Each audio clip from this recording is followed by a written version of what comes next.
বন্ধুরা আমার হাতে এখানে ফেসবুক অ্যাপটি দেখতে পাচ্ছেন। এই ফেসবুক অ্যাপটি আমি এখান থেকে ওপেন করব। দেখেন আমি যখন ফেসবুকে ক্লিক করলাম সাথে সাথে এরকম স্ক্রিন কালো হয়ে গেল, অর্থাৎ এখানে কিন্তু লক যাচ্ছে। তো পিনটা দিয়ে দিলে তারপর কিন্তু আপনার ফেসবুকে প্রবেশ করতে পারবেন। বন্ধুরা এরকম আপনি শুধু ফেসবুক না, আপনার ইম্পর্টেন্ট অ্যাপগুলো কিন্তু এরকমভাবে লক করে রাখতে পারবেন। চলুন কিভাবে আপনার ইম্পর্টেন্ট অ্যাপগুলো লক করে রাখবেন, তাও কোনো থার্ড পার্টি না, নিজের ফোন থেকেই এইভাবে লক করতে পারবেন। চলুন দেখিয়ে দিচ্ছি।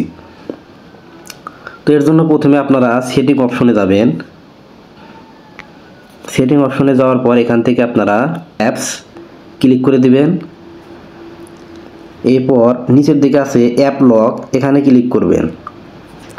এরপর আপনাদেরকে পিন দিতে হবে, অর্থাৎ আপনার ফিঙ্গারপ্রিন্ট থাকলে ফিঙ্গারপ্রিন্ট দিবেন, প্যাটার্ন থাকলে প্যাটার্ন দিবেন এবং পিন থাকলে পিন লকটা দিয়ে নেবেন। দেওয়ার পর এখানে দেখতে পাচ্ছেন অ্যাপ লক নামের একটা অপশন আছে উপরে, এটা আপনারা অন করে দিবেন। অন করার পর আপনি চাইলে এখান থেকে কিন্তু আলাদাভাবে পাসওয়ার্ড সেট করতে পারবেন। এর জন্য আপনাদের উপরে যে একটি সেটিংয়ের মতো আইকন আছে এখানে ক্লিক করবেন। এরপর প্রাইভেসি পাসওয়ার্ড নামের অপশন আছে, এখানে ক্লিক করে দিবেন এবং এখান থেকে আপনার সুবিধা মতো পিন দিয়ে নেবেন। তো পিন দেওয়া হয়ে গেলে এরপর এখান থেকে আপনারা ব্যাক করে দিবেন।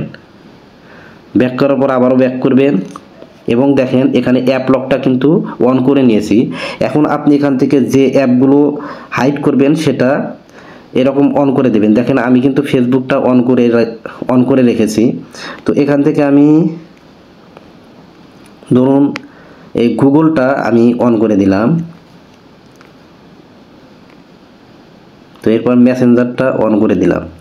তো এখন আমি এখান থেকে ব্যাক করে মেসেঞ্জারটা ওপেন করলাম, সাথে সাথে কিন্তু লক পড়ে গেল এবং ফেসবুকটা ওপেন করলাম, লক পড়ে গেল।